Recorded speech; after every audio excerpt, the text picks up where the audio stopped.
World Pro Racing, where sim racing becomes real.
Senna was a god. No one could even dream to follow him. I'm from a very humble background.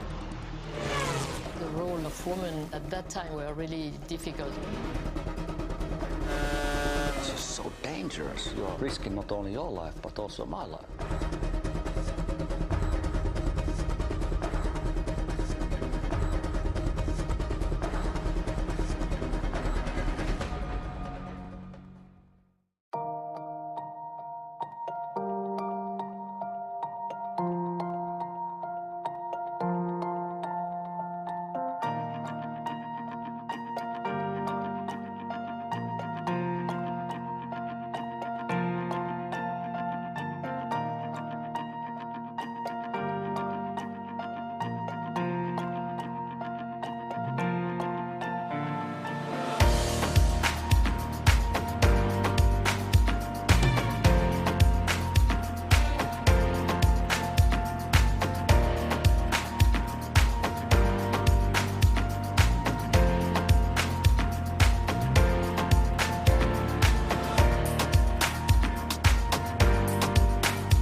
World Pro Racing, where sim racing becomes real.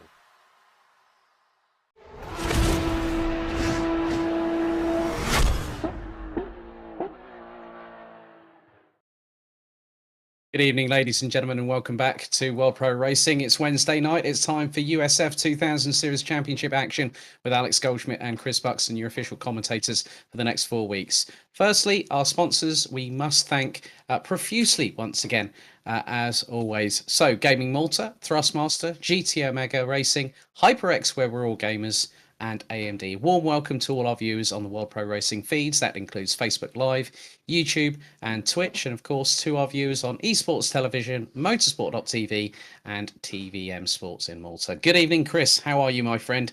It's only been 7 days, but the action roaring up another gear once again. Absolutely, and we head to a classic American circuit. There are very few things that say America more so than Indianapolis. Probably Cadillac. That's about as only thing that's more American than this incredible brickyard, as it's affectionately known. Now we're using the 15-turn variant this time around, and judging on what we saw last week at Adriana, I fully expect to have some incredible action. And the point, of course, being so close at this stage, it is all to play for. Yes, coming into this round, the person that really put the cat amongst the proverbial pigeons was David Kalasai, who has an 18-point advantage coming into this round. He took not only the race victory, he took pole position, he took leading the most amount of laps, which nets you 5 points, and also for starting the race. And there they are. Dean Vella from GT Omega RPM Esports and Kian Butler in Lightspeed Esports rounds out the top three. Vella and Butler were both handed 5-second penalties post-race, but kept their positions that were respectively on. Hans Hannes and Jon Dix rounds out the top five. So there is the circuit itself. It has been opened, it broke ground, the Indianapolis Motor Speedway, back in 1909, and it's been around for around about 112 years. And it's the home of the Indianapolis 500. It's also been home to the USF US Grand Prix. Anyone might remember the Michelin dramas a little while ago, back in, I think it was around about 2007, where all the Michelin runners went into the pits, and then 6 cars decided to run around the circuit, which included the 2 Ferraris of Michael Schumacher and Rubens Barrichello. There you can see the schedule on our screens at the moment. Portimao is the halfway point of the season. That will be round 3 of the championship, and then we'll have Watkins Glen, so back over stateside, and then to good old sunny Cheshire for the 14th of April for the season finale at Alton Park. But Chris, so much tradition here at Indianapolis. The Indy 500, the Brickyard 400 for NASCAR. It is a circuit that is really going to test the drivers here this evening. Yeah, totally. And like I say, it's just one of those circuits that just is so steeped in history for anything with an engine has pretty much been to Indianapolis, 2 wheels or 4. It was indeed 2005, would you believe, the Michelin incident. I still remember that was not a good day to be an F1 fan. But no. Yeah, it's one of these circuits that everybody knows as far as the oval is concerned, but the road circuit really does throw up some surprising challenges.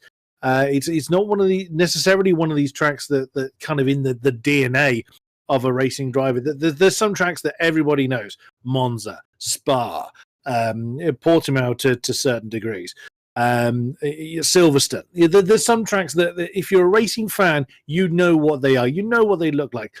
The Indy circuit, the road circuit within Indianapolis, not quite so much. It's not used so much as far as huge broadcasts are concerned. So it's going to be one of these tracks that some drivers may struggle to familiarize with themselves with, which, as far as I'm concerned, adds to the challenge, is going to add to the spectacle.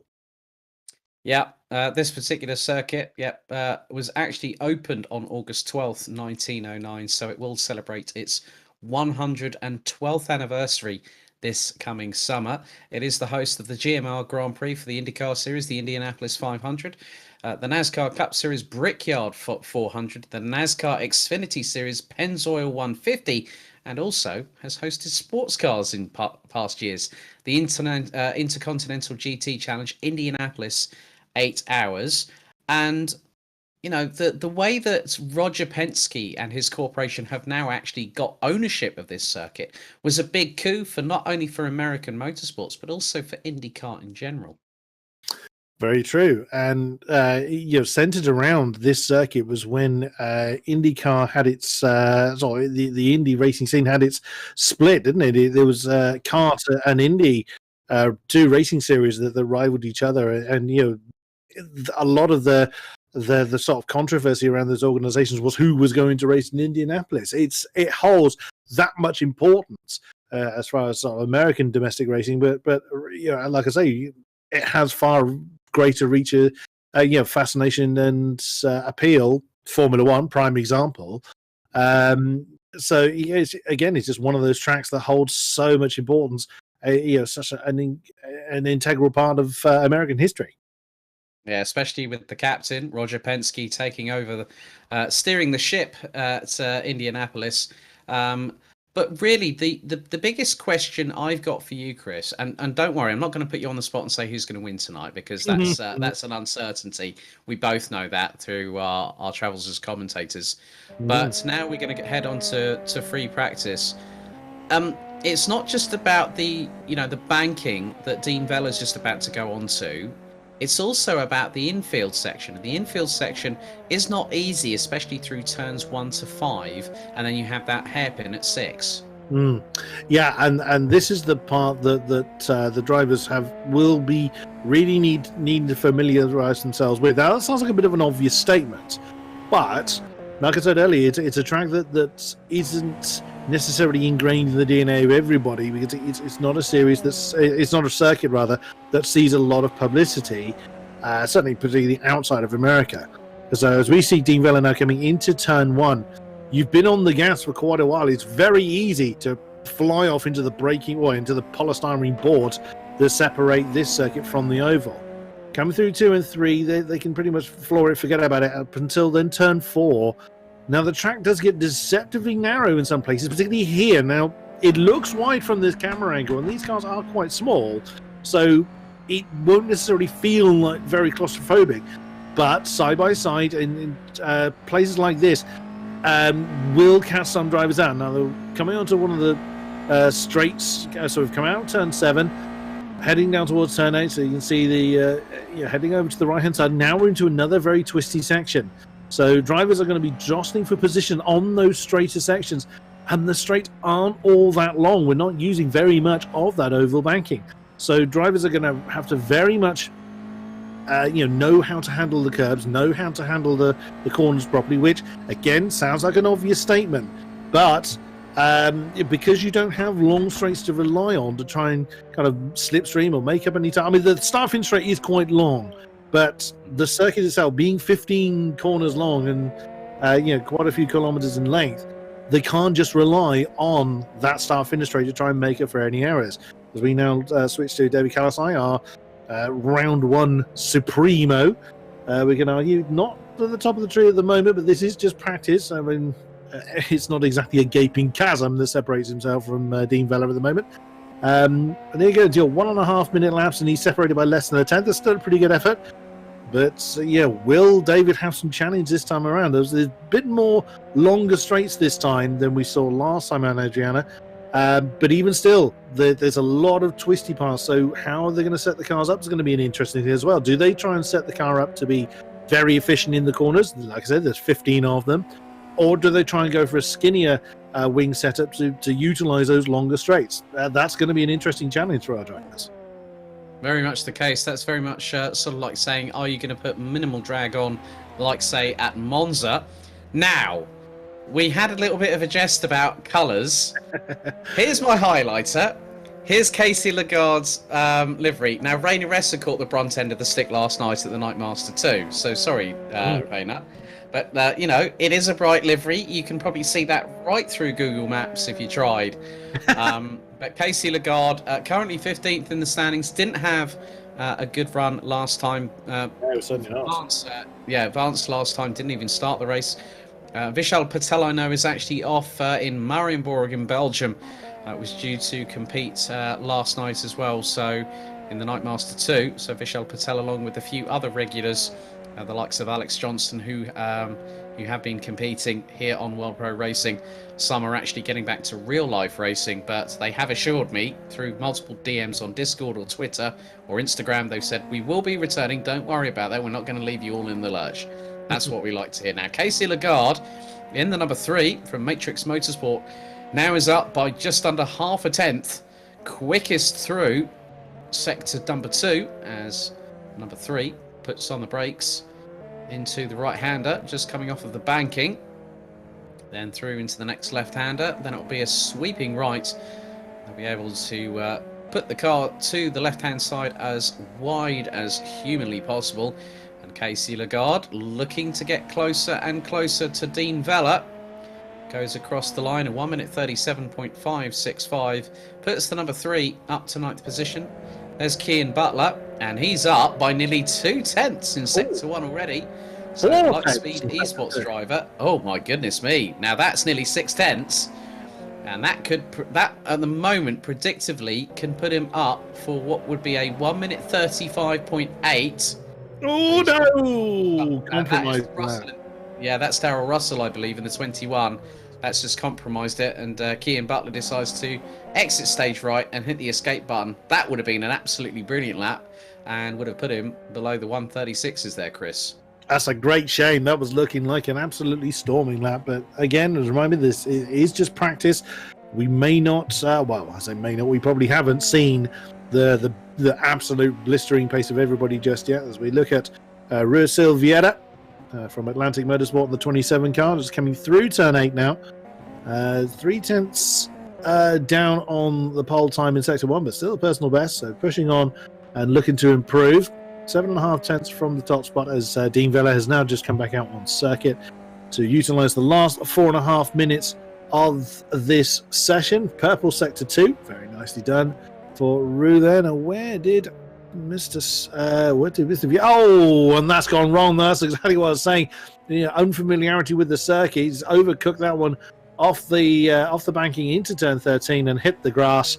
And that is going to spell the end of your lap as we look at now Jorn Dix in 16th position at the moment. Again, lighting up the timing in Sector 2. A lot of people getting that purple Sector 2, which, that tells me that Dean Vella may not have had such a strong second sector. But then, in fairness, he hasn't been beaten yet. Not even by the mighty Kalasai. What can Jorn Dix do over the line?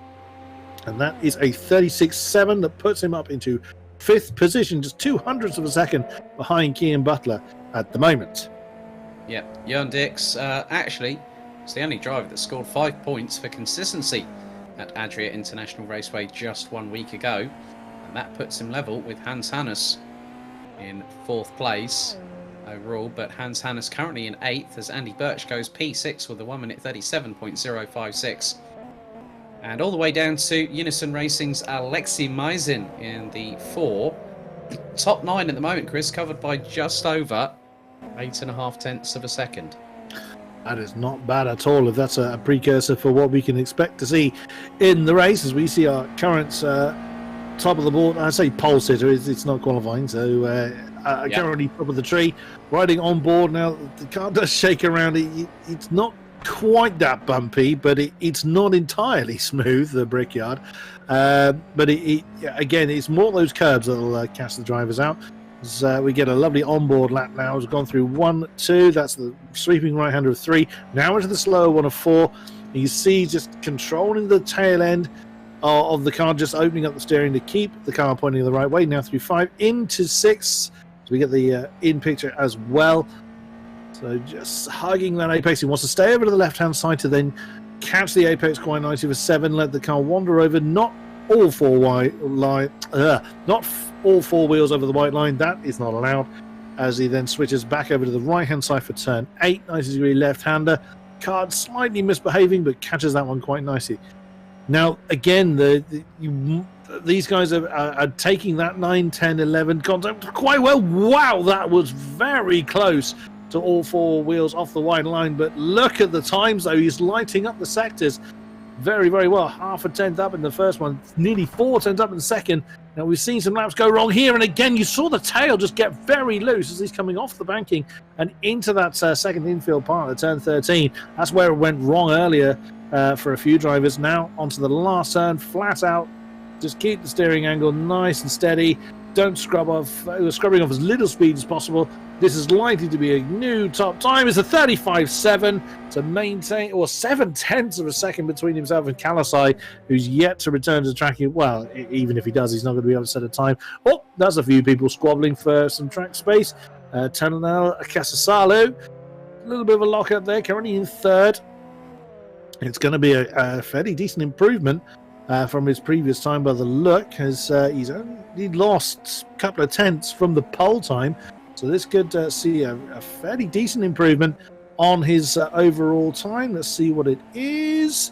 A 36.4. So he was a bit slower in that final second. We did see him very, very close to the car behind him, but that's an improvement up into second of this practice session. Yep, ahead of current points leader, David Kalasai. There's Rui Silva Vieira. He's up. He's done a personal best in sectors 1 and 2. Number 27 rounding out the top 7. Can the Atlantic Motorsport driver improve? He does, and goes P3. Sets exactly the same time, a 1:36.403 in comparison with Tanel Casasalu. So David Kalasai, I think, has had the warning shot well and truly fired across the proverbial bow there, Mr. Buxton. Yes, that's a very much, you may not just dance off into the distance this time. Look at that, to the same thousandths of a second. For second and third, there was 1,000ths between 8th and 9th, I believe it was, as the tail of Lagarde's car getting all out of shape, but keeping that one on the straight and true anyway. Very nicely done, but what a benchmark we've just had laid down. We saw this last week as well, the practice session really highlighting just how good these drivers are. We may well see a very different pecking order this time. So you'd easily assume that David Kalasai would just be the runaway winner, being 18 points, over double that of second and third place Dean Vella and Kean Butler. But if that practice was genuine pace, it's not going to go that way at all. But then there is the ultimate question. Is Kalasai holding something back? Because he might just be gaining, a lot of these drivers, David Kalasai, no exception. Dean Vella does a lot of sim racing. David Kalasai does. Kean Butler does. They all have very busy schedules. Some people who are sim racers, even professionals, have to work alongside a full-time job. So Kalasai might be just getting an idea, an inkling about the track itself. Now, he will have competed at this track before, obviously through GTR 24H back in January of this year, but that is in an LMP2 car. Now he's in a USF 2000 powered by a 2-litre inline 4, 170 brake horsepower Mazda lump, and now bit of a difference. All and sundry, a bit of a big difference there. Not so much downforce, more good old Formula Ford-esque style with slicks and wings. But it looks like they're all flooding out onto the circuit here at Indianapolis Motor Speedway, with the Corvette safety car looking, just patiently waiting, making sure that hopefully no one gets into any strife at all. And this now is where the drivers have to really start pushing. Dean Vella, I think, is probably halfway through the pack as the timer is starting to count down at the moment. Andy Birch yet to exit out of the pits, but his teammate from Team Schmokin, Jan Dix, does go out. Nicolas Valleja not out yet, and it looks like Trevor Sharp in the number 10 yet to come out. Trevor Sharp not with us in the first round, but has joined alongside, I think, teammate Stephen Johnson in the number 85. And getting the tyres and the brakes up to temperature, as well as getting your confidence ready to go in for a hot lap, is ultra crucial here in qualification, Chris. That it is. Interesting that a couple of drivers left it very, very late to come out. Some people aren't comfortable being this close to somebody else, and you can understand that. You don't want your own lap compromised, nor do you want to compromise the lap of others. But equally, having that slipstream down the longest sections of this track is very, very useful indeed. Dean Vella lets someone go past him. Oh, there's another one. Again, Dean Vella not wanting to give slipstream to others. So he's come to the back of this small train that he's now at. That yellow flag popping up isn't really going to be anything. That's just people giving themselves a bit of a gap ahead of them. as Dean Vella now gets on the loud pedal and gets on with it for his first flying lap of the night. All 16 cars now out on track. We'll see if that practice pecking order was anything to go by in the next 12 and a half minutes. Heavy on the brakes for turn 1. No lockups that we saw there. Car nice and balanced. So it looks like the heating of the brakes and the tyres, certainly for Dean Vella. Well, we haven't seen anybody locking up or flying off the road just yet. So it looks like everybody's done a good job. The nerves won't be jangling just yet, but later on in the session, maybe we'll see that. Interesting that Dean went for a very early apex there. You watch him against the car ahead of him that went for a much wider entry, although it seems to be working for Dean Vella now. He's almost under the rear wing of the car ahead. I think that's Max Carrion. I think that's the 83 ahead of him. Yeah. And they're both on a hot lap, so Max doesn't actually... It is indeed Max Carrion. Now, they're both on a hot lap. Max doesn't have to let him go. He's not under obliged, although Dean has actually backed out of that. I think either Max made a mistake or just Dean was absolutely flying through that second section. So he caught Max much, much quicker than he anticipated. He's pulled over now. Someone else is going to go past him. I thought that was somebody there. I think that was probably going to be Tanel Casasalo maybe, or no, maybe... there was a Kalasai. Well, Calasalu's just gone provisional pole with a 136.1. Yeah, third one over the line. And Casey Lagarde has now gone second. Well, Alexei Meisin just popped up into P2 in the number 4. Kian Butler's just gone to within 25 thousandths off of Tanel Casisalu. Casey Lagarde's up to P4. Max Carrion up to 6. As now the times are changing. David Kalasai has gone purple in sectors 1 and 2, and he's about to cross the line. 1:35.4. He was definitely holding something back in free practice. Well, shocked was no one, really. That's oh my goodness me! What an absolute stormer he's pulled out of the back here. He's a very flash livery as well from our. I'd say debutant. We didn't see Trev Sharp last time out for TMS Racing, the number 10 car. You'd remember a livery like that. Straight. That's a cracker on that one. As he comes out to improve on his first lap. He's up by a bit. There we go, 39.4. It's down towards the turn end at the moment, but plenty of time to do something about that. But yeah, goodness, 35.4 from Kalasai. Again, he may well have felt the need not just to not come out again. Maybe he was 4th at the end of the practice session. And he's thought, well, I know what I've got in hand. I'm not going to show my cards just yet. Yeah, Kieran McGinley, good evening. One of our regulars here on the commentary team for World Pro Racing. Loves Indianapolis. And he said, saving grace, he doesn't want to reveal how quick he is. Well, Kieran, newsflash for you, buddy. He's just gone and done that. Dean Vella has now done personal bests in sectors 1 and 2. He's down in 16th at the moment. But Dean Vella, we know that he was the quickest.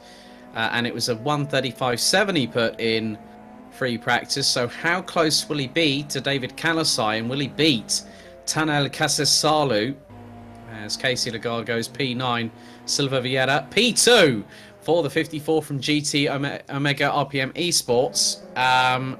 But that wasn't that far ahead of Tanel Casisalu, who's now on a hot lap. But again, we're seeing so many closer battles here at Indianapolis with the top 5. That's Kalasai, Vella, Casisalu, Kian Butler, and Jan Dix rounding out the top 5, all covered by just under a second. And then you look back to Ruiz Silva Vieira in the 27 Atlantic Motorsport entry. He's just over a second off of the pace from Kalasai. Then it's Alexei Meisin, Hans Hannes, Nicolas Valleja. Then we've got Dominic Rustemeyer, Casey Lagarde, and then Andy Birch rounding out the top 12. Steve Johnson, Max Carrion. And then we've got Sharp down in the number 10. That's rounding out the 16 strong. And it's been rather interesting, but we've still got 8 minutes of this session. I think Kalasai still might have more in the tank, Chris. Oh, I didn't see which of... I don't know if it's Casasalu or Kalasai. Kalasai's just coming out of the pit, so I think it was Casasalu. We saw just having to do a bit of an emergency maneuver there to not slam into the back of someone coming into that turn 13. There he is. I didn't see who it is. He's very close behind. Oh, is that the Braun-esque car? It is. So that's who he nearly bundled into just now. But he'll want to try and maintain that gap. Wow, again, four-wheel slightly coming into turn 9. That's where you want the car really balanced. You need it nice and grippy and behaving itself through that bit. Now he's going to want a bit more of that slipstream. And he's getting quite a bit of a tow. Personal best in Sector 2. So he's... at the moment, he's looking about half a second behind the pole time, which, if he gets a decent Sector 3, may improve in his time. He needs to find about 0.08 of a second, which is quicker than you can blink, to overhaul Dean Vella. But look at that, just 25 thousandths between Casasano and Kian Butler at the moment. Oh, there's a bit of overtaking going on slightly further down the track. Does Casasano improve? He does not. So he remains in 3rd position. Like you said earlier, very, very close gaps between. Oh, Kian Butler did improve though. He's just jumped up into 2nd in the 7 car, with 4 tenths behind the top spot. There is Dean Vella now out on his next hot lap. It's just 6.5 minutes to go. I mean, he does disappear very quickly. You look at the clock 1 minute, you think, oh, I've got 12 minutes, I'm fine, and you sit and relax for a minute, and suddenly, 6 minutes have disappeared. Well, that happens to me. I don't know if it happens to anybody else. But, so, I mean, that time can absolutely disappear. But look at 5, 6, and 7. Yondix, Silviera, and Maisin. That's only 2 tenths between those 3 positions. So, I think we're in for another really, really highly contested round. Well, I mean, the thing is that the car that Casasalo was closing on was Hans Hannes. Now, those two came to slight tyre wall blows going into turn 1 at Adria for the first time. So, yeah, I think in some respects, Hans Hannes will probably be thinking, yeah, I might just want to stay away from Casasalo this particular time. But Dean Vella up in, so a bit of a dismal first sector for the Maltese driver. He's through Sector 2. He's down by about 1.5 tenths. And Nathan Missou's spamming the YouTube chat at the minute. Nathan, just concentrate on what you're meant to be doing. Come on. Not spamming the chat. Let the man have his fun. That'd be a killjoy. Oh, it's a new improvement, though, for Dean Vella. Back into 2nd position, just 3 tenths off the top spot now. Seeing a few more 35s coming onto the board. That's good to see. There is Kian Butler. So just kind of staying out of trouble. Max Carrion, personal best sector 1 and 2, but it's a little bit off the pace there. Max currently in 13th place. Looks set to improve by, again, a fair chunk if you can maintain that. New pole time from Kalasai, 35.440. He managed to knock off a few more hundreds. You're inhumanely quick, sir. Will you just sit and be quiet for the next 4.5 minutes? Give everybody else a chance. No, of course he's not. Over the line then for Max Carrion. That is a new personal best at 37.6. Sees him up a couple of positions in 11th. Yeah, so David Kalasai, I think that was Hans Hannes trying to exit out of the pit lane and then saw Max Carrion run his way through. There's David Kalasai back on the circuit again. We've got just over 4 minutes of the session to go. So with the pace that Kalasai has been setting, you could have the opportunity maybe for another couple of laps in this session. So at the moment, it's David Kalasai from Dean Vella, Kian Butler, Tanel Casasalo, Jan Dix, Ruiz Silva Vieira, Alexei Maisin, Hans Hannes, Nicolas Valleja, Dominic Rustemeyer, rounding out the top 10, all covered by just over exactly to the decimal point, 2.2 seconds. Max Carrion in 11th, Casey Lagarde rounding out the top 12, and then it is Andy Birch in 13th, Steve Johnson. Oh no! Russell, massive moment for Dix there. Yeah. Whoops. And that was actually going through turn 1, I think, because he just improved and has gone exactly to within a second of David Kalasai. There's the moment there going through turns 2 and 3 for Hans Hanna. No, that was actually going through 14. Yeah. And absolute four-wheel drift. And Nathan Missage cheering on Dean Vella. Hans Hannes goes up to P7. And we've That's got less than interesting. 3 minutes in the sessions. Yeah, I mean, Hans Hannes was sat on the... Whoa, lovely. Talk about four-wheel drifting. Crikey, that was Casasali really giving it plenty of beans coming out of turn 7. Yeah, Hans Hannes, he was third last week. He sat on the podium. Yeah, he had a lot of fighting, but we didn't really see him that far down the field. So maybe Indianapolis, not a strong circuit for Hans, but we'll see. Like you say, we had impact between two drivers on turn 1 of the opening lap last week. So, there will be drivers that will no doubt benefit from that kind of shenanigan going on. Will Casasali improve? I doubt by doing that, however. Overcut the entry. Yeah, that's not going to help at all. Dean Vella sets the personal best in Sector 1.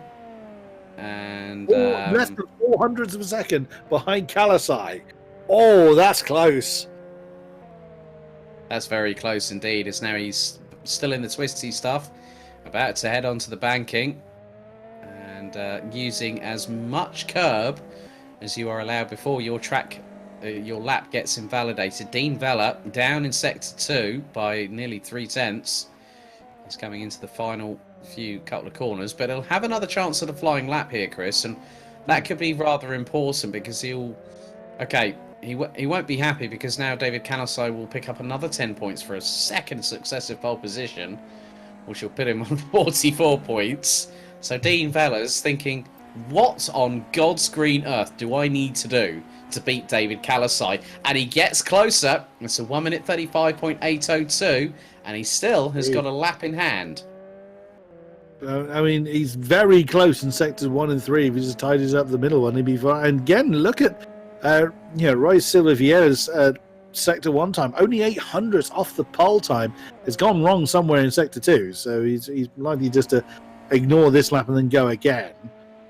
So we're still seeing some potential improvements coming in. Well, there you go, 1.9. So he's had to bin this lap somewhere, either through traffic, because there is someone not too far ahead of him, or he's made a mistake somewhere. There is Dean Vella again. It's 200ths of a second, so he's even closer in sector 1 this time than he was last time. Does he have that extra bit in his pace? We know how quick he is.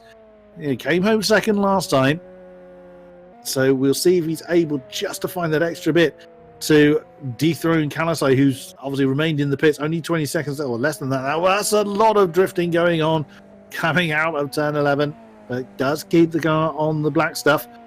What is it, sector 2? And again, he's lost more time in sector 2 than he did last time. So it's that middle sector that seems to be tripping up Dean Vella at the moment, but anything can happen in the race, though, as the checker flag is now out. So let's see where the rest of the cards fall. Yep, Dean Vella about to come through the final couple of corners here at Indianapolis Motor Speedway for round 2 of the World Pro Racing USF 2000 Series Championship. Dean Vella hurdles his way across the line. No improvement there, but he still will be alongside Mugen Sim Racing's David Kalasai on the front row. Kian Butler and Tanel Casesalu, that's row 2. Jan Dix and Ruiz Silva Vieira still rounding out the top 6, but there is the Lightspeed esports car of Kian Butler. That's probably invalid there, because it looked like he was off the track. Sometimes difficult to tell from that overhead camera angle. There's Hans Hannes, personal best in sector 2. Currently sits in 7th. This could be an improvement for him. Let's see what Getting very close to the wall. Getting very close to the wall on the left-hand side, coming out of the final turn. You've got to have some stones to do that. Nicolas Valle also up. Looks like he's got the word afterburner emblazoned on the side pods of that number 18. He now comes through the final turn. And across the line goes the number 18, 1 minute 36.7. No improvement there. Second round in succession. Nicely David done. Kalasai. Yeah, David Kalasai.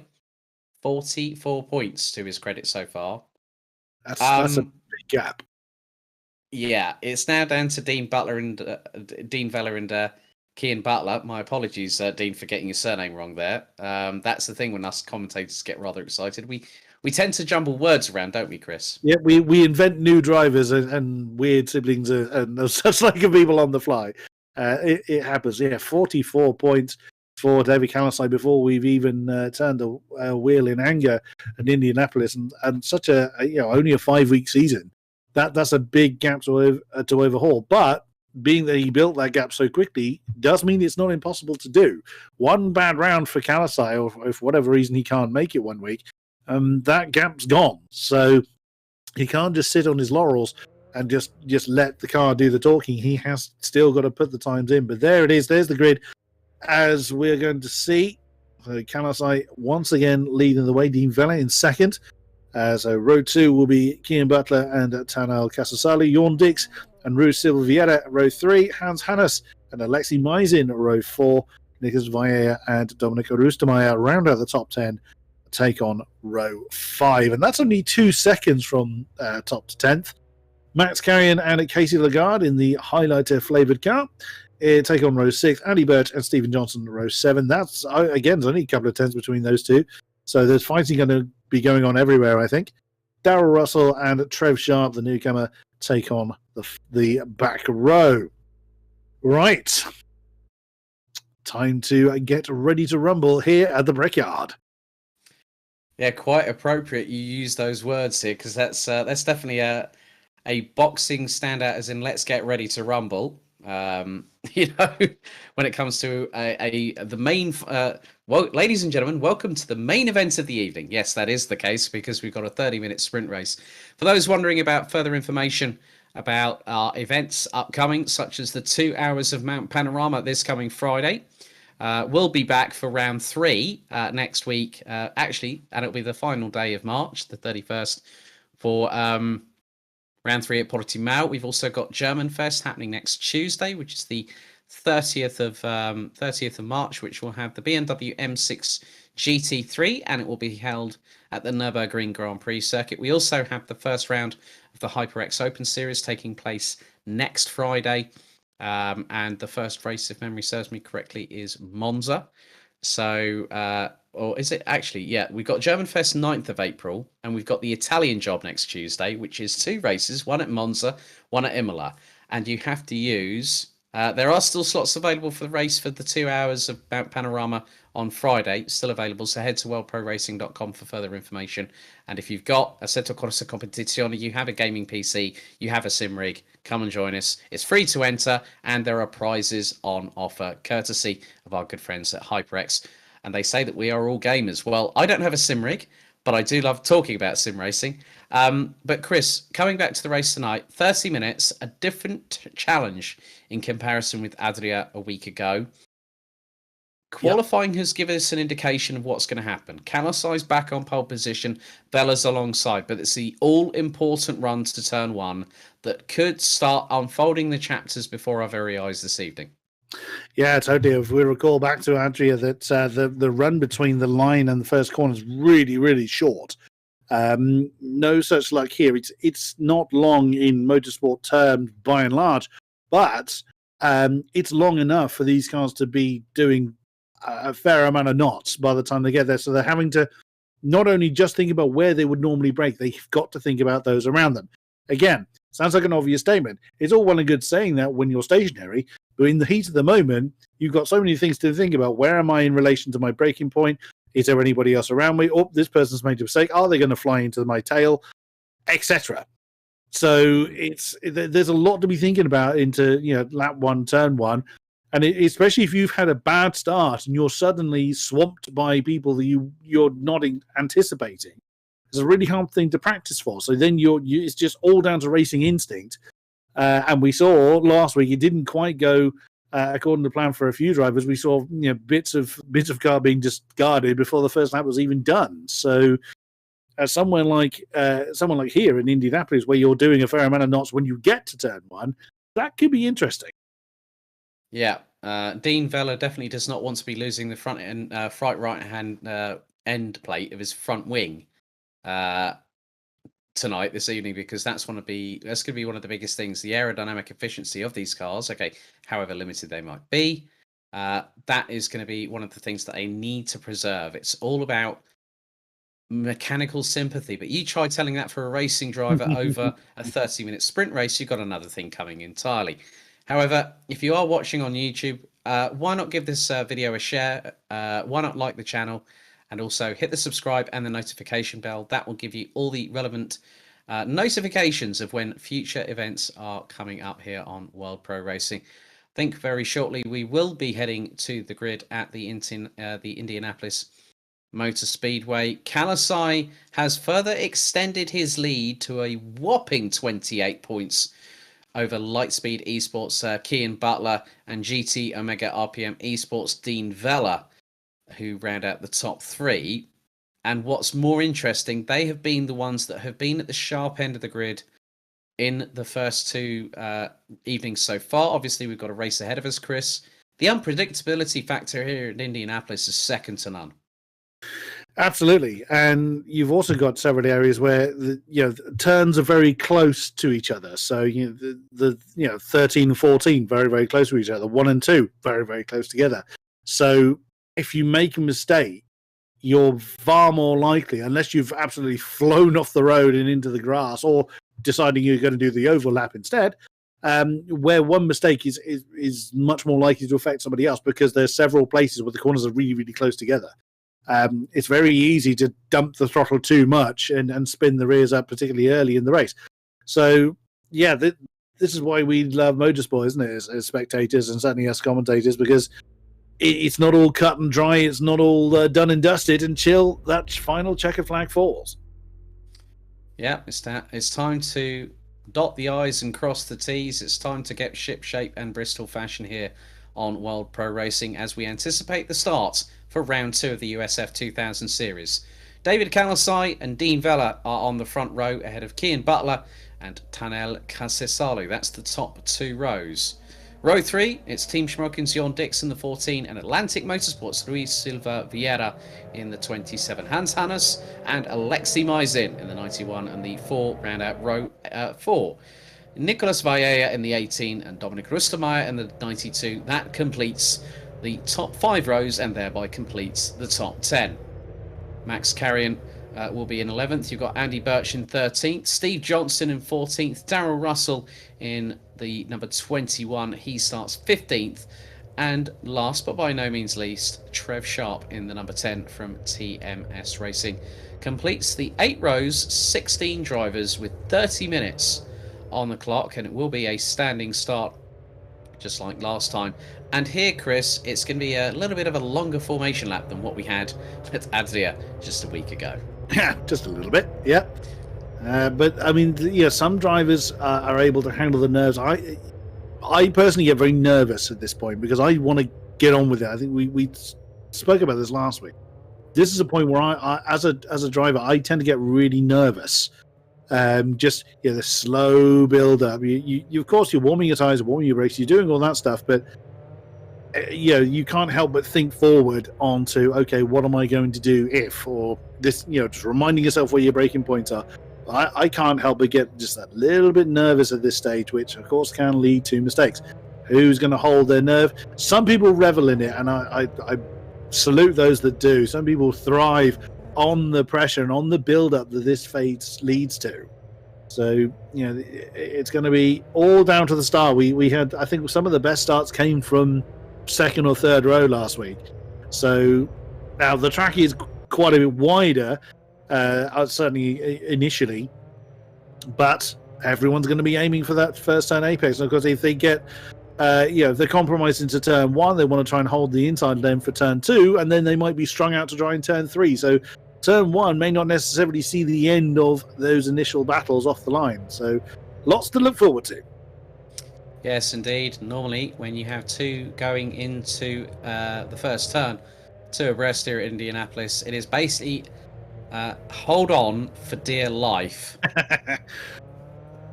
That's the biggest thing here. But Kalasai leads the field through towards the final couple of corners here at Indianapolis Motor Speedway, and we head to the Autodromo Internacional do Algarve at Portimao in Portugal. A lovely track, based not too far away, about an hour and 15 minutes away from Faro International Airport, right deep in the southern part of Portugal. But it's Kalasai that will lead the field up to the starting grid once again, unlike the GT Racing and the GT Racing that we have here on World Pro Racing, as Nathan Mefsood's already got his pompons out for Dean Vella, I see on the YouTube chat.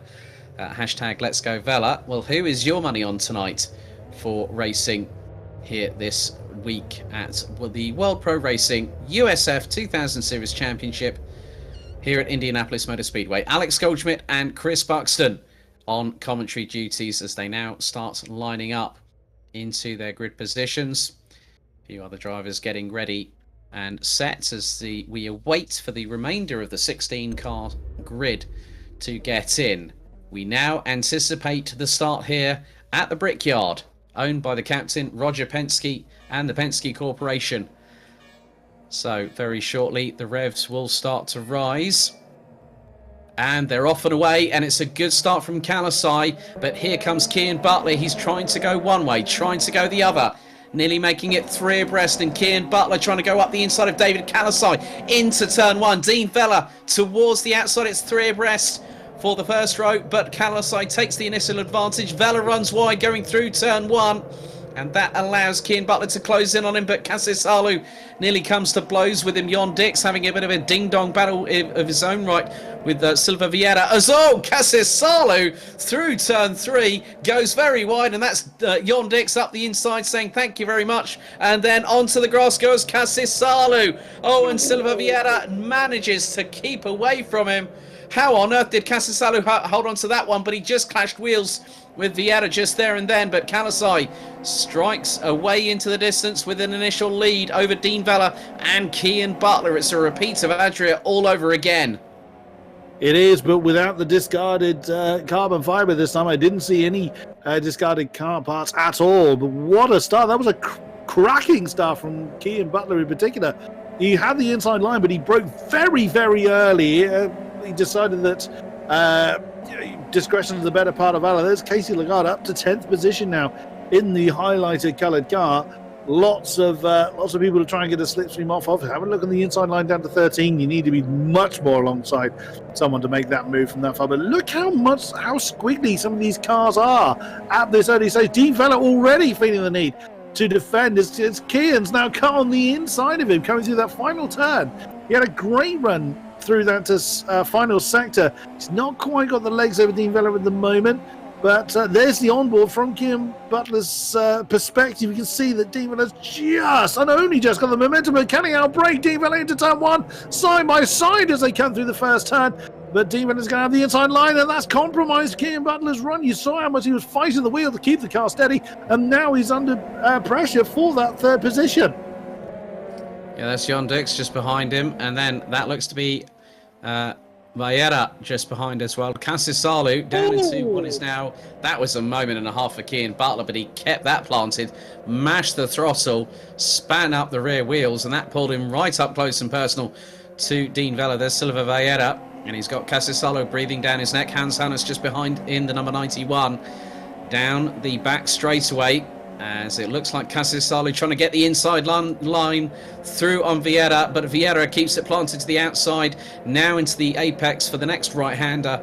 Well, Vieira keeping Kasisalu and Hannes at bay, and we are just under 3 minutes in, and it looks like at the moment Kalasai, look at the gap. I mean, that is absolutely inhumane. David Kalasai, I know he's quick in an LMP2, and he said it was a bit of an adjustment. 3.1 seconds. That's Kalasai's lead over Dean Vella, and now Vella's trying to stretch a lead away from Kian Butler. Jon Dix having a good run in 4th position ahead of Ruiz Silva Vieira, who now has Tanel Kasisalu from Estonia trying to go up the inside. They're going down the long straightaway here at Indianapolis, down into the right-hander at turn 1. Kasisalu will have the inside run. Oh, he nearly went into the side pod of Silva Vieira, and that has now allowed the number 91 of Hans Hannes to really close up. Nicholas Vieira just in front of Alexei Maisin. Great run by Casey Lagarde at the moment. He's ahead of the 85 of Steve Johnson, and the Matrix Motorsport driver now up into 10th place. Indeed. Oh, look at the amount of pressure that Johnson putting on. He's gone for a big move down into turn 6. Oh, tiny bit of contact there. That wouldn't have helped Lagarde at all. Oh, front wing's lost on Casey Lagarde's car. The left front has gone. Yeah, that was, I'm afraid it was his own fault. That move was done pretty much from Johnson. And sadly, this Casey Lagarde trying to cut a little bit too close to the rear wheel of Johnson there. That's going to cost Casey Lagarde pretty badly. Back up to the top spots then as Dean Vella's gone himself a little bit of breathing space now from Kian Butler.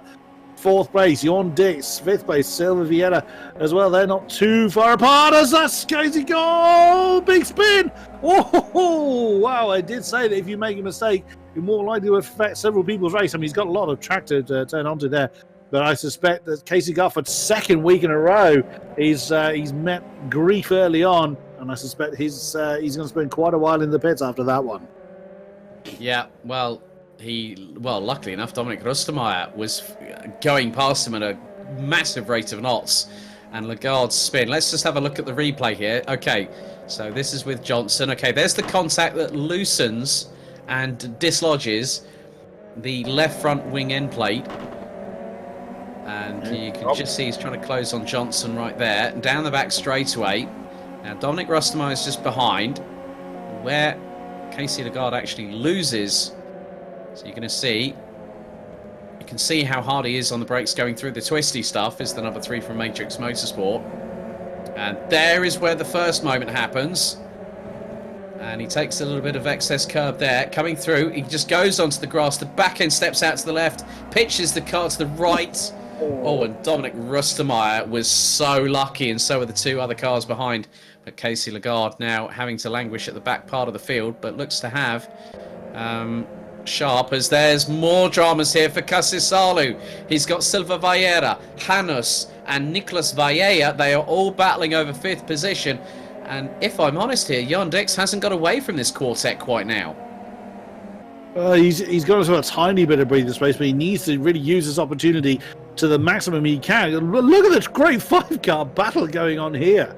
Casisalu, Silva Vieira, Hannes, Vieira, and Amazin is the tail end of this particular train as well. What a great scrap we've got going on here. 5 cars arguing for 5th place as we ride on board. So you see that's the tail end of the train that we're riding on board with in the bottom right hand corner as we look on the off boards at Casisalu, now trying to reel in Jorn Dix again. So that's the time to do it. That's the opportunity to try and get the correct words out in the correct order in a minute. That's the best opportunity he's going to have to slipstream, because of course the straight is longest, so the slipstream is going to be most powerful. But he was quite a way back, so he would have gained a bit, but not as much as he would have liked. So, although he's doing a pretty good job of reading in Jorn Dix, so Jorn's not using the greatest opportunity. Oh, here's Darrell Russell then. So a great fight going on here in 13th position for himself and Andy Birch. And then right ahead of them is Rustermeyer and Russell as well. So as we thought would happen, lots of battling going on. Oh, that's very deep going through turn 6 with Darrell Russell. Just about fends off Andy Birch as they come through turn 7 now. So this could be it does look like a great opportunity then for the 72 car to claim that 13th spot.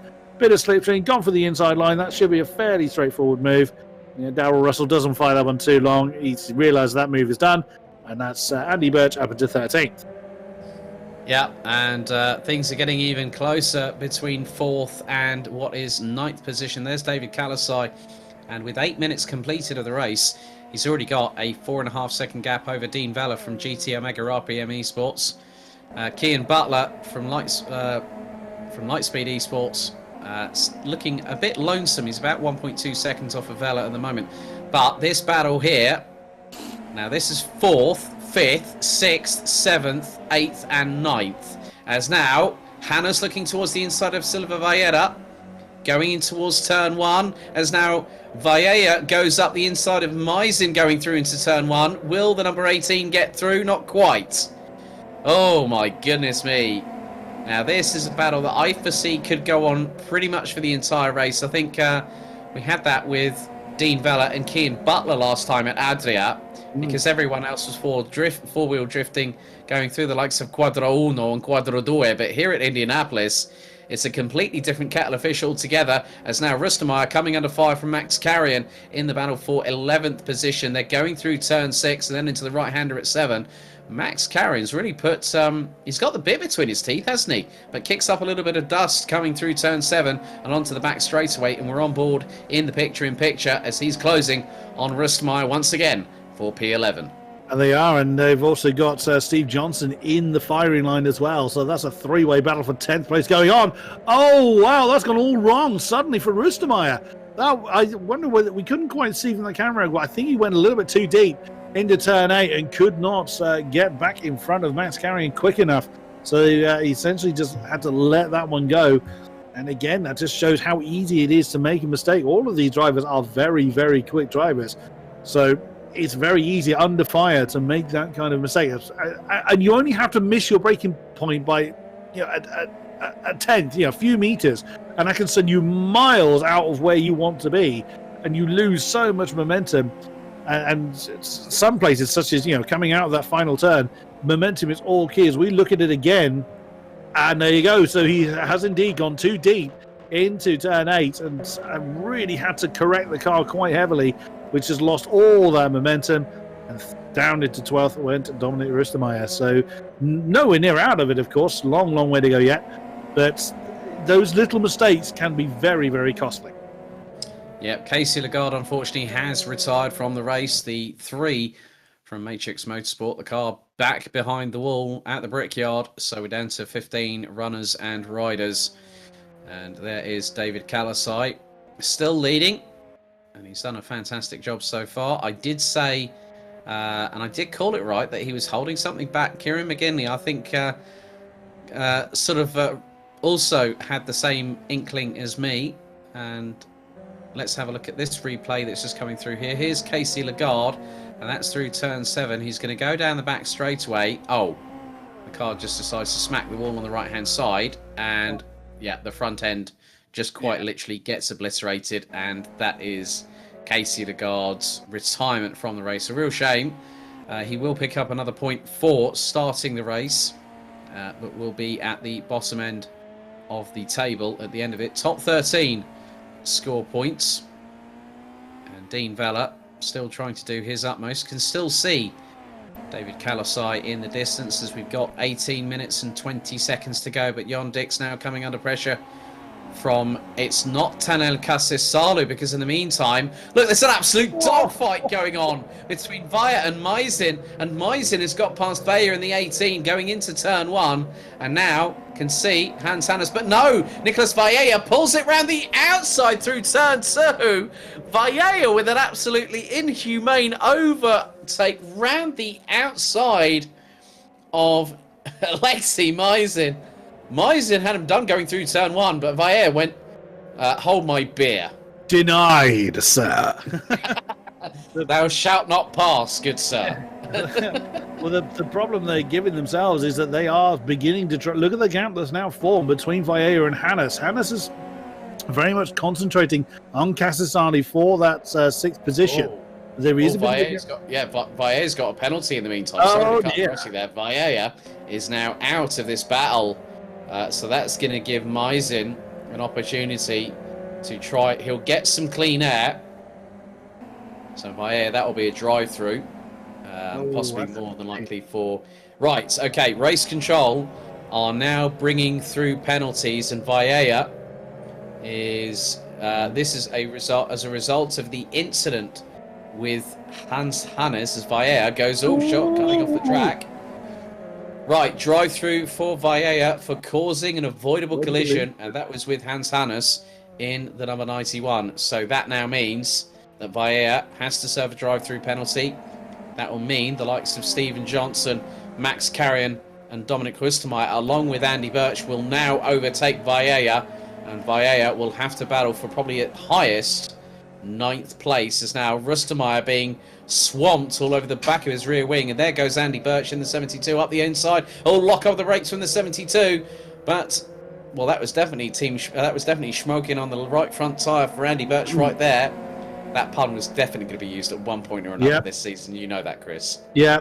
I'm just annoyed I didn't use it before you.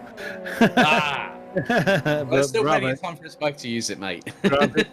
Yeah, but look at where that's put Vaya down into 14th. I mean, the pit lane at Indianapolis is very, very long. So that's a great, great shame for this Vaya. But who knows? I mean, whilst there is 16 minutes of the race still to go, that is half of it nearly done. It's flown by. Kalasai is just out for a Sunday drive again. He's got nothing really to worry about right now. But Stephen Johnson has plenty to worry about as he's now fighting to hang on to that 9th spot away from Max Carrion, Andy Birch, and Dominic Rustermeyer, all in a wonderful scrap for that what is now 9th position. Oh, and look at that. Carrion had a lovely run on the exit of turn 11, but had nowhere to use it. He had to back out of that, and the car getting very, very squiggly. He's very much misbehaving. Is in the dirty air of Johnson's car, but does keep it all under control, as we can see on with the onboard shot in the bottom right-hand corner. As they now come back onto the start-finish straight. And again, that's just misbehaving itself. But that's actually going to give a wonderful opportunity to Andy Birch in the 72. Oh, we're going to see a 3 wide coming down into turn 1. Yes, we are. Yes, we are. The 3 wide. Who's going to be bravest on the brakes? Who's got the biggest stones? And that remains, that 9th position remains in Steve Johnson. But that's Carrion and Birch having an argument for 10th position now. And they remain in the position they were, but that's a bad run for Carrion coming out of turn 3 and just manages to hold on to that one. That's given Steve Johnson a little bit of breathing space, but don't expect that to last for too long. No, we're past the halfway point as Yondex has got Ruiz Silva Vallera from Atlantic Motorsport battling with him. Vallera towards the outside, going through into the next left-hander. Jon keeps it pinned on the apex. The back end steps out to the right-hand side. Vieira just with him. And I think it's probably going to be when we get onto the banking here at the Indianapolis Motor Speedway. As long as Jon Dix from Team Schmoken doesn't cause any problems for himself. Picture in picture with looking backwards, and there is Vieira. He's right up the back bumper. He's going towards the outside for the very next corner, and Vieira sends it, and then some round the outside of Jon Dix goes Ruiz Silva Vieira right in the infield. That is an absolutely outrageous manoeuvre. Good work, Ruiz Silva Vieira, and that puts him up into P4. But we know that Jon Dix will not keep that one line down at all. No, and look at the 3-way battle going on behind them as well. As we can see in the in picture. Wow, Hans Hannes nearly nailing Meisen to the wall as they come down that start-finish straight. Not that battle we've just been watching isn't done either. Is Meisen going to be able to over? Oh no! Meisen gets tapped by Hans Hannes. Oh, and spins round. Oh no! What a shame! And no, that was. I think that was Jon Dix in the smoking car. It was one of the smoking cars, very much smoking as it was going sideways. Hopefully we'll catch up with that in a bit. But Jon Dix, there he is in 5th position. So Silva Vieira has managed to overhaul him for 4th position. There is Casasalu now closing back in on Jon Dix. So he's looking to resume that particular battle. What a shame though for that impact between Meisen and Hans Hannes. That was looking like a great battle going into turn 1, but again, that is the nature of single-seater racing. As we look at Jon Dix now, he's got a bit of a gap, 4.5 now. He's going to have to close in, what is he, about 1.2 seconds if he wants to start challenging Silva Vieira again. There is Hans Hannes. No one immediately around him now, as he did have that impact with Meisen, which was a bit of a shame. I'm sure that will be looked at by the stewards, and if penalty is due, that will be dished out in due course, but we will see what they say. But yeah, now it does look like, finally it took 2/3 of the race almost for people to start settling down into a rhythm. But we'll see how the rest folds out. Still some battling going on. There's Stephen Johnson and Andy Birch still having an argument over 9th position, and there is that's Rustermeyer that's right behind them as well. So there's still argument going on via Max Carrions had a moment. Carrions, that's his 2nd moment in the last lap. Max Carrion actually went wide coming out of turn 3. Or was that Stephen? Well, and there's Stephen Johnson. Andy Birch looking to outbrake him going through into turn 1. Will Birch have the stones to do it? Not on that particular occasion. He goes as deep as he dare into the braking zone. And there is Rustermeyer not too far behind. But Nicolas Vallea has now recovered. Max Carrions drops all the way down to 14th. And there is the number 83 in your picture-in-picture. A little bit further up, we've just seen Jon Dix being chased by Tanel Casasalu going through in towards turn 7. And it looks like there has been another moment. So Hans Hannes gets a drive-through penalty as a result of that turn 1 impact with Alexi Meisen. So Hans Hannes will drop. I will definitely say this now, will be outside of the top 10 but with the pace of that number 91 and that resplendent Brawn GP 001 or Team Rocket RJN set of colours, as used in British GT, will find its way trundling very slowly down the pit lane as we are fast approaching the final third of this 30-minute race, round 2 of the World Pro Racing USF 2000 Series Championship here at Indianapolis Motor Speedway, before we head to the Autodromo Internacional do Algarve at Portimao in Portugal next week, as there is a move that's carrying up the inside of Russell, but Russell goes a bit wide through into the right-hander. Carrion also has a bit of a moment there too. And this is a squabble over 13th position. 10 minutes remaining. Carrion going round the outside of Russell. Oh my goodness me. It wasn't bad enough that Ruiz Silva Vallera did the same thing on Jon Dix a couple of laps ago. But Carrion's just found his second win and has got his way past the Atlantic Motorsport entry of Darrell Russell, who's looking to make it 2 abreast going into the first corner here at the Brickyard. And Russell puts on the brakes nice and deep there up the inside, gets the move done before the apex of the left-hander at turn 2, and exiting out of the pit lane and closing in on their 6s is the number 91 of Hans Hannes. Very well driven from both of them there. It was, Darrell Russell could have easily kind of lost his head on that one with the defending moves he was doing. But well driven from both Russell and Carrion. Yeah, they now have Hans Hannes joining that party. That's going to be a very difficult car to keep behind. And there's the back shot from Darrell Russell. Oh, and you just saw Max Carrion's car getting a bit squiggly coming out of turn 7. There's going to be a lovely big dose of slipstream there for Hans Hannes. Oh, someone locked up there as Vallera and Johnson have just swapped around. I think Steve Johnson's had a moment somewhere, because we did see those yellows come out, and I think Steve Johnson has lost quite a bit of time there. So the 85 has been off somewhere. Oh, again, Max Carrion, you saw just they were coming out of turn 11. That car just did not want to steer. He's lost all that momentum. Here comes Hans Hannes. Is he going to try and make a dive on the inside of 12, on the inside of 13? Nope. But oh goodness me, that's deep again for Darrell Russell. Here we go again. We rather saw this how this played out. Oh, Hans Hannes. I'm not sure he was anticipating the line that Darrell Russell was going to take there on board with the. I think that's Hans Hannes we're seeing in the picture-in-picture. Slipstream for 1, slipstream for 2. Oh, goodness me. Steve Johnson's going to be very popular in a minute. 3 wide coming into turn 1. Who's going to be brave? Here we go again. Who's going to be bravest on the brakes? No, Max Carrion's fancy none of that. He's backed out of that one. But Hans Hannes is actually now the pair of them before they've got to turn 1. Darrell Russell trying to do something about it. Can't get the power down when he needs it. Max Carrion's still there, keeping the pressure on. Oh, wow. It does look like Darrell is really struggling to get the car turning in where he needs it to. We're seeing quite a few understeers from the 21 car, but once again, well driven from all 3 of them.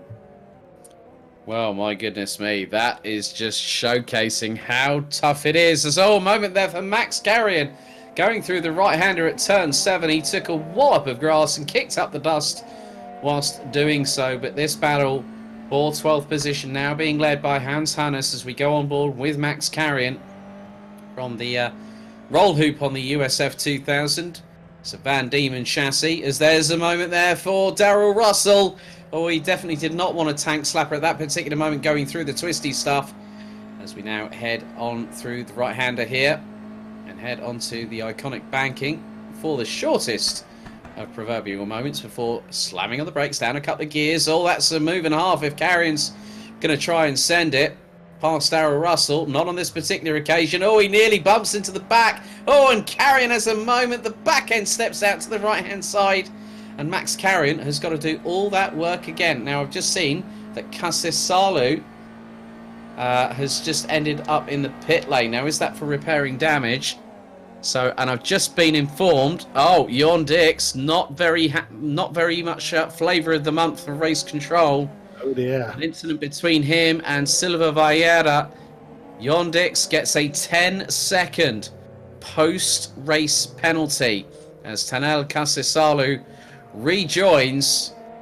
And he was 6th coming into this race. He's now in the point standings, and with just under 6 minutes to go, he is now 14th on the road. That's a shame. So late in the race and having to pit for repairs. Casasalo is 4.4 seconds behind Max Carrion. Well, he can do it, but with very little time left to go much further than that, that's going to be a tough day in the office for Casasalo. Here's Dominic Rustemeyer up in 8th position ahead of Vaea. Now, where was Dominic last time? He finished 13th last time out, so that's a good haul of points for him. And right behind him, Vaea came home in, reminding myself where he came, it was 12th for Nicholas Vaea. So again, a decent pair of scores for them. We look again at Max Carrion still pressuring Darrell Russell. And it's still status quo maintained between these two, where they've been for quite a number of laps now. It really is going to be who blinks first between these two. Very much the case, but Max Carrion's got a hell of a lot of speed and momentum. He's going to pull to the right-hand side. Well, he thinks about it once, then goes once bitten, twice shy, decides to go up the inside. Russell toward the outside, going through into turn one. Max Carrion. Darrell Russell turns across the front of Max Carrion.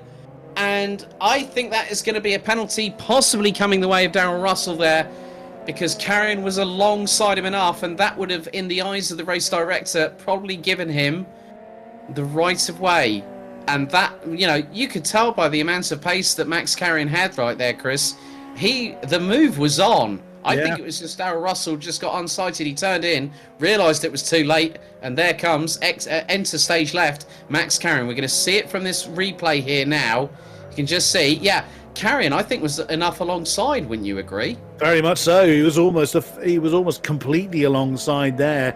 I think Max was quite rightly braking earlier because he would have had a narrower line through that apex, and sadly, Darrell Russell just turned in too much and smashes the side and the front wing of his opponent, which is a great shame as we look at Rustemeyer and Vaea continuing their battle for 8th place.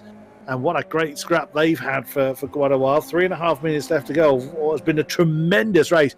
Here we go again. Look how early Dominic Rustemeyer goes to that defensive line. You can't keep weaving around. Pick your line and stick to it. He's gone defensive again, and that's going to force Nicholas Vaea onto the inside line. Is he going to commit to it? No, he backs out of that one. Didn't fancy trying to outbrake Rustemeyer into turn one. And he's got to do it all over again. He's only going to have a couple of laps left to do something about that 8th position. Yeah, Nicholas Vaea has been...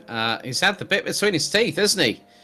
All the way down in 14th, now back up to P9. And Dominic Rustemeyer feeling the heat. And as they say, if you can't stand the heat, get out of the kitchen. But that's definitely one thing that Rustemeyer will not want to do, is to relinquish this position easily to Nicholas Vaea with 2.5 minutes remaining on the clock.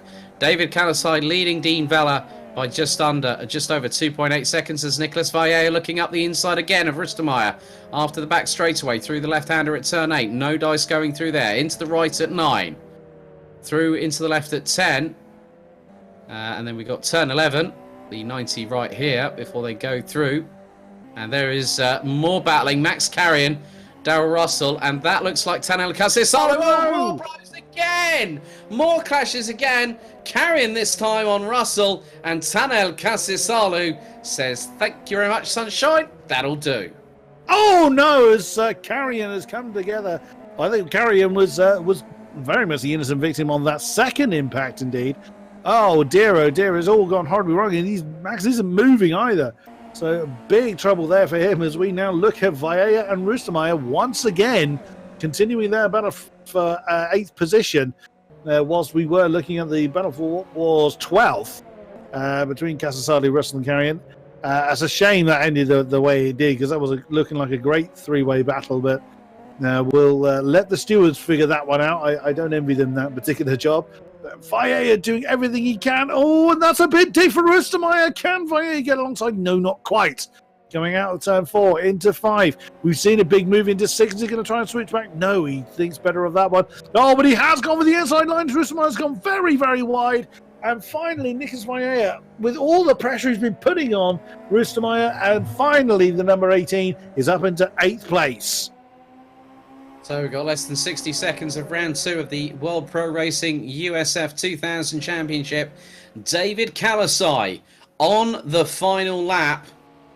And it has been one of those, I'm going to use the term because it is used a lot in sim racing. And Mr. Buxton, I'm sure you'll agree, a very alien-esque performance once again this very evening from Mugen Sim Racing's David Kalasai. Came into this with an 18-point advantage. He'll get 10 points for picking up pole position, a further point for starting the race, then it'll be a further 18 points. Obviously, it will also depend on how his consistency has been, because he's been rather unchallenged.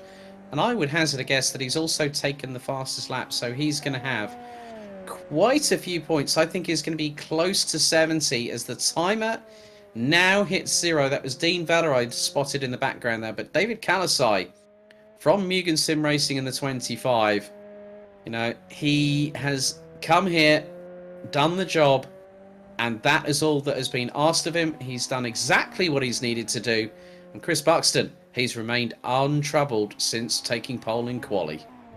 Indeed, he has, as Max Carrion has retired his car at last before the checkered flag falls. Car 21, which is Darrell Russell, is going to be having a 15-second post-race penalty for causing that avoidable incident with Max Carrion, but he's already last. Your winner here at Indianapolis for round 2 of the World Pro Racing USF 2000 Series is once again David Kalasai. Second round, second for Dean Veller. Very nicely done. Rounding out the podium this time is going to be the Lightspeed Esports number 7 of Kian Butler, but he has been chased home by Ruiz Silva Vieira. Doesn't quite have the momentum to overhaul him, but a great run for Rue there to come home in 4th. Jorn Dix for Team Smoking comes home in 5th place. And there is Alexei Mizin coming home in 6th position. And I thought someone out of fuel for a minute, but then that's David Kalasai on the slowdown lap. 7th is going to be Andy Birch in the 72 car. 8th, it looks like it's going to go the way of Vieira with Roostermeyer. Via Roostermeyer battle going down to the wire, but it was indeed Vieira that looked like he was going to come home with the greater haul of points there. But we didn't see a lot of David Kalasai, but you cannot question that was just... He was a little bit challenged into turn 1 and then just danced off into the sunset, which is exactly what I said probably wouldn't happen. But then I'm pretty sure I said the same thing last week and got proven exactly the same way. But there is, without any further steward's intervention, the finishing results: Kalasai 1st, Dean Veller 2nd, Kian Butler 3rd, Ruiz Silva Vieira 4th, Jorn Dix 5th, Alexis Mizin 6th, Andy Burt 7th, Nicholas Vieira 8th, Dominic Roostermeyer 9th, and Stephen Johnson rounding out the top 10. What a race, Alex Goldschmidt. Yep, Jorn Dix will be demoted down to 6th position as a result of his 10-second post-race penalty. Hans Hannesson 11th, Tannen Kassasalu in 12th. Now, obviously, the 83 of Max Carrion, he DNF'd anyway, so his 15 seconds will be added to his race time anyhow. Darrell Russell is the 14th and final classified finisher, with Trev Sharp starting down in 16th but finishing in 13th at the end of it all. And that really rounds out things here for Indianapolis. David Kalasai, 2 for 2. Can it be third time's the charms at Portimao? Well, I'm going to say this, and I'm sure you're going to agree, Chris. The jury's going to be out on that one. Mm-hmm. Yeah, it's a very different type of circuit again. It's very twisty, very big undulation changes at Portimao. But, I mean, David Kalasai has set the bar very, very high. But, I'm just as interested in the battle for the remaining, the 2nd, 3rd, and 4th, because, they were 0 points and 2 points apart leading into this round. Dean Veller, Kian Butler, Hans Hannesson, Jorn Dix. Those 4 people only separated by 2 points. So there's so much fighting, there's so much available to our drivers at this stage. I can't wait. I think that gap will be more than just 2 points. It will be now, yes. Yeah, it will be. It will be now. But at the end of the day, we've had some great performances. I mean, I think again, Kian Butler. You said about the starts from the 2nd or 3rd row.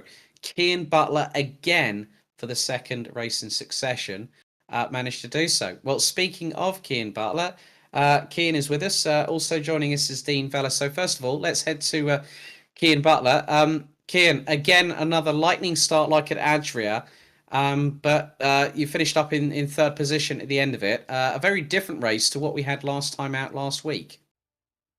Yeah, I just wasn't able to make the positions up at the start like I wanted to. I had two positions really, or two times really, where I had a chance to make it up, and I didn't really capitalize on them. And overall, Dean's pace was really good today, so once he got out in front of me, I wasn't really able to catch up. Thankfully, I think Indy's one of my weaker circuits, so hopefully that's something we can try and not repeat in the future. Obviously, out of the three tracks that we're going to, we've got Portimao next week, we've got Watkins Glen as the penultimate round on week 4, and then Oulton Park. Which out of those three would you say is probably going to be the one that we're going to have to really keep our eyes on you for? I'm really hoping that Portimao and Watkins will be my strong suits. Of course, it's going to be another story to try and get close to Kalasai, because he's absolutely rapid. So if I can get close to him, we'll see what we can do. But otherwise, Dean's obviously the guy to watch out for between him and I for the championship in second and third. Well, Cian Butler, well done tonight. Another third position. We'll see you next week at Portimao. Thank you. Chris, if you'd like to have a chat with our second place finisher for tonight, Dean Vella. I certainly shall. So, second place for GT Omega RPM Esports, Dean Vella. Are you with us, sir? Oh, yeah, good evening. Good evening to you, Mike. You barely had, early on, you just had no time to breathe. You had a lot of fighting going on. Then, in the second half of the race, it looked like you just kind of had to settle into your rhythm. Was that about right? Is that what it felt like for you? I mean, more or less, yeah, the first few laps were a bit chaotic, but I just tried to maintain my tires as much as possible, and it did pay off at the end, because I built a healthy gap to Butler, but still the main issue is that I wasn't fast enough for David, so that's something definitely to work for next time. Was Indianapolis a circuit that you were pretty confident about being in the top 3, or was it a circuit that you weren't so confident with? Not really. I guess somewhere in the midpoint. Really, I felt okay in qualifying, but I wasn't sure that I would maintain race pace. But actually, race pace was pretty decent, even better than kind of what I showed in qualifying. Really. So of the remaining tracks, so that's Portimao, Watkins Glen, and Oulton Park. What are your thoughts towards those 3 venues? I only raced on Portimao. I think the other ones I'm still a bit new to them. So yeah, just I'm a bit more excited for Portimao since it's the one I actually know. But the others still just practice till I get fast enough, I guess. Yeah. I'm sure you will be as lightning quick as you always have been. But we wish you the best of luck for the remaining season. Thank you very much, Dean Vella. Thank you. Good night. And last but by no means least, once again, a second successive pole position, a second successive victory. Mugen Sim Racing's David Kalasai. David, free practice, we were waiting, and I said there might be something in the tank. You definitely brought that, and you won the race rather comfortably, and you now have an extensive points lead going into the halfway point of the season. How are you feeling after what was a rather untroubling race, apart from when you had Dean Vella one side and Cian Butler the other going into turn 1 on the very first lap?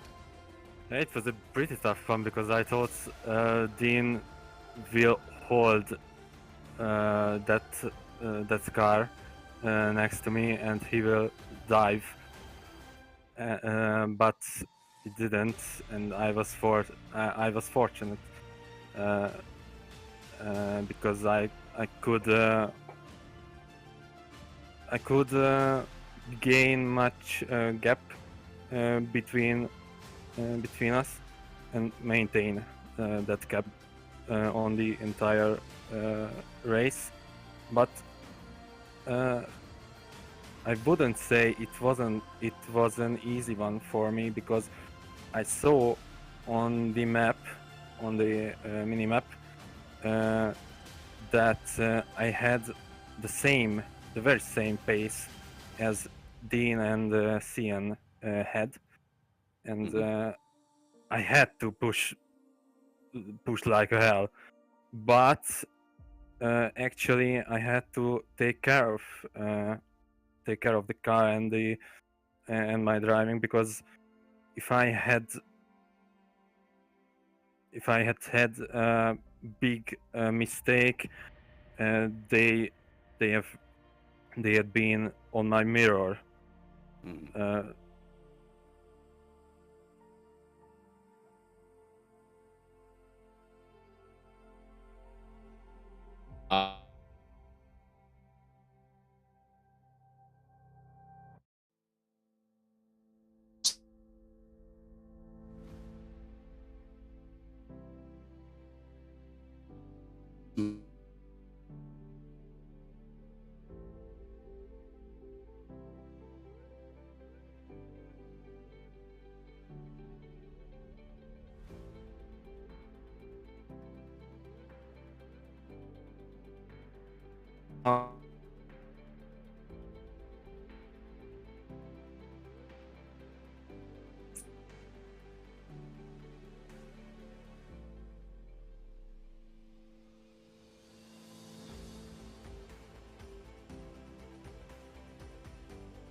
Congratulations on your victory tonight.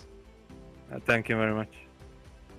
Okay, well, I've just been informed by Race Control that the number 21, that is Darryl Russell, will get a 2-place grid penalty for the next round at Portimao for repeated incidents with the 83, and that will be of Max Carrion. So that's the first post-race grid penalty that we've got for the next round at Portimao. But Chris, another exciting race. We had battles all the way from 4th all the way down to 14th. Things are looking rather exciting ahead of the halfway point at Portimao, aren't they? Just a tad. And last week at Adria, that was a great indicator for what we were going to look forward to for the season. And wow, even though Indianapolis is a very different circuit, that's true. The action was even better, if anything. So yeah, I can't wait for Portimao. Not so much a slipstreaming effort going on. That's all going to be about car control. Which again, it's something that these guys have shown very good at. But when you're very close to somebody else, that close quarters combat, we saw quite a few mistakes this week. So Portimao should be an absolute cracker. Well, that's it for us here on World Pro Racing for the USF 2000 Series Championship. Round 2 in the books. In a week's time, we head to the Autodromo Internacional do Algarve in Portimao in Portugal. So, really, firstly, we have to thank all our sponsors once again. Gaming Malta, Thrustmaster, GT Omega Racing, HyperX, where we're all gamers, AMD as well, along with our viewers on the World Pro Racing YouTube channel. If you are watching on there, please don't forget to give this video a like, hit the subscribe button, and also hit the notification bell for the next event, which will take place this coming Friday, the 26th of March, which will be the 2 hours of Mount Panorama on the Assetto Corsa Competizione platform. As always, a big thank you to everyone watching in Malta on TVM Sport, our viewers on motorsport.tv and eSports Television. On behalf of Chris Buxton and myself, Alex Goldschmidt, it's good night for now, and we'll see you again next time for the USF 2000 Series here on World Pro Racing.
World Pro Racing, where sim racing becomes real.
Senna was a god.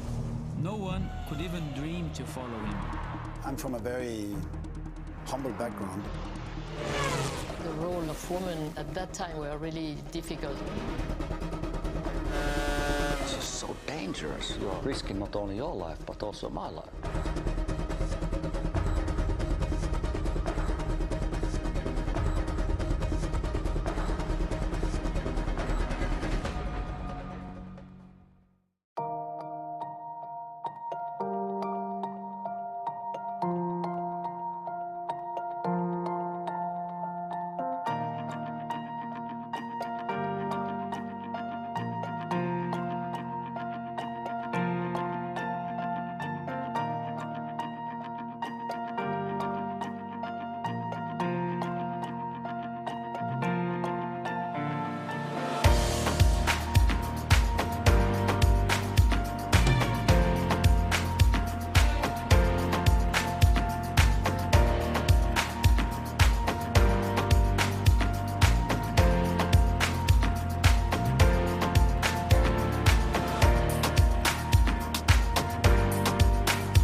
World Pro Racing, where sim racing becomes real.